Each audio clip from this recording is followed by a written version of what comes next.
నేను మొన్న సూర్యాపేటకు పోయినా, అక్కడ జగదీష్ రెడ్డి గారు పిలిస్తే ఏదో కార్యక్రమం మన పార్టీ కార్యక్రమం ఉంటే పోయితే మన నాయకుడు ఒక ఆయన ఇంట్లో ఛాయ్ తాగుతందుకు ఆగమన్నాడు. ఆగితే ఆయన నాయకుడు వాళ్ళ అమ్మగారిని తీసుకొచ్చిండు. అన్న మా అమ్మ అని చెప్పిండు. ఎట్లున్నారమ్మా, బాగున్నారా, ఆరోగ్యం బాగుందా అని అడిగింది. బాగానే ఉన్న బిడ్డ అన్నది.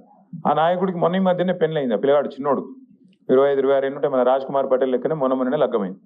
అయితే పెళ్ళైన తర్వాత వాళ్ళ అమ్మగారిని పరిచయం చేసిండు. పరిచయం చేస్తే నేను మాట్లాడుతున్నా, మరి కోడలు ఏమంటుందమ్మా, కొత్త కోడలు మంచిగానే ఉందా అన్న. ఏం కోడలు కొడుక ఏమున్నది అన్న. అరే గిట్లా మాట్లాడబట్టే, కొత్తగా పెళ్ళయింది గిట్లా మాట్లాడబట్టే నేను పరిచయం అయినా.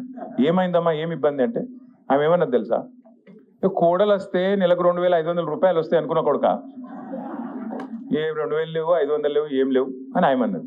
ఈ లోపల కోడలు ఆమె గడుస్తున్నది, పిల్ల వచ్చింది. నీకు కూడా 4000 పెన్షన్ వస్తుంది అనుకున్నా, వచ్చిందా అన్నది. అంటే కాంగ్రెస్ వాళ్ళ వల్ల, రేవంత్ రెడ్డి వల్ల ఇలా పరిస్థితి ఏంటంటే అత్తకోడల పంచాయతీలు కొత్తవి వస్తున్నాయి. 2500 వస్తాయని అత్తగారు అనుకున్నది, కోడల పిల్ల 2500 తెస్తుందని అత్తమ్మ ఆశపడ్డది. అత్తమ్మకు 4000 వస్తాయని చెప్పి వాళ్ళు అనుకున్నారు. అత్తగారు వాళ్ళు ఏమనుకున్నారు, తులం బంగారం వస్తుందని అత్తగారు వాళ్ళు కూడా అనుకున్నారు. ముగ్గురికి పంచాయతీ పెట్టిండు ఇప్పుడు రేవంత్ రెడ్డి. అంటే ఎంత జూటబాజ్ మాటలు, ఎంత దోకేబాజ్ మాటలు అంటే కాంగ్రెస్ వాళ్ళవి. మీరు నమ్మలే ఎవ్వరు, వెంగళరావు నగర్లో నమ్మలే, హైదరాబాద్లో నమ్మలే, ఓఆర్ఆర్ లోపల ఎల్బీ నగర్లో నమ్మలే, ఎవరు నమ్మలే వీళ్ళని. కానీ పాపం మా మిర్యాల కూడా నమ్మిరు. మా భాస్కర్ అన్న కూడా కొట్టిరు.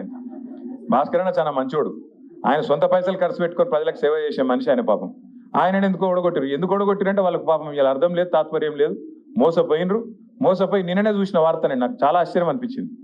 రాష్ట్రం అంతటా ఇలా యూరియా కోసం లైన్లు కనబడుతున్నాయా, మీరు చూస్తురా? అంటే మీరందరూ ఎవరు వ్యవసాయం చేసే వాళ్ళు లేరు, కానీ వ్యవసాయ కుటుంబంకి వెళ్ళి వచ్చిన వాళ్ళు ఉంటారు కదా. మొత్తం రాష్ట్రంలో ఎక్కడ చూసినా ఎన్నికలకు ముందేమో హామీల జాతర, ఇవాళ ఎక్కడ చూసినా చెప్పుల జాతర ఉన్నది. దేనికి? యూరియా బస్తాల కోసం. మరి 10 ఏళ్ళు లేనిది ఇప్పుడేమైందిరా అయ్యా అని తెలుసుకుంటే మాకు స్పష్టమైన సమాచారం వచ్చింది. మొత్తం కాంగ్రెస్ వాళ్ళే యూరియా కూడా బుక్కుతున్నారు, డైవర్ట్ చేస్తున్నారు, బ్లాక్ మార్కెట్లు అమ్ముకుంటున్నారని సమాచారం వచ్చింది.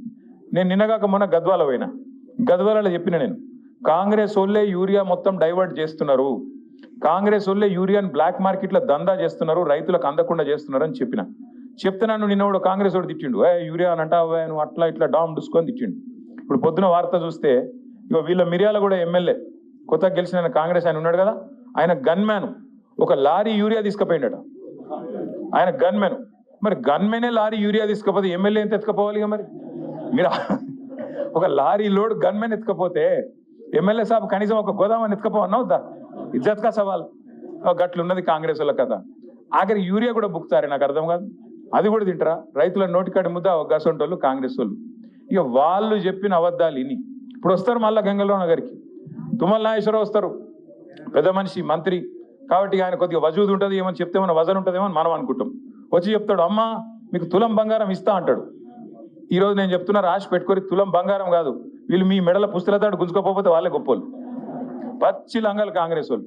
తులం బంగారం కాదు, తులం ఇనిమియరు, మీ మెడల పుస్తలతాడు కూడా జాగ్రత్తగా పెట్టుకోరాలి వచ్చినప్పుడు, ఎందుకంటే మంచోళ్ళు అయితే కాదు. ఇంకెన్ని మాటలు చెప్పారు మీకు? 4000 పెన్షన్ ఇస్తాం, 2000 కాదు 4000. కేసీఆర్ ముసలమ్మకి ఇస్తున్నాడు, లేకపోతే ముసలాయకి ఇస్తున్నాడు, మేము ఇద్దరికి ఇస్తాం, ఇద్దరికి కంపల్సరీ ఇస్తాం అన్నారు. వచ్చినాయా మరి 4000? 22-23 నెలలు అయిపోయాయి, 4000 పెన్షన్ పత్తలేదు, 2500 యాదికి లేదు.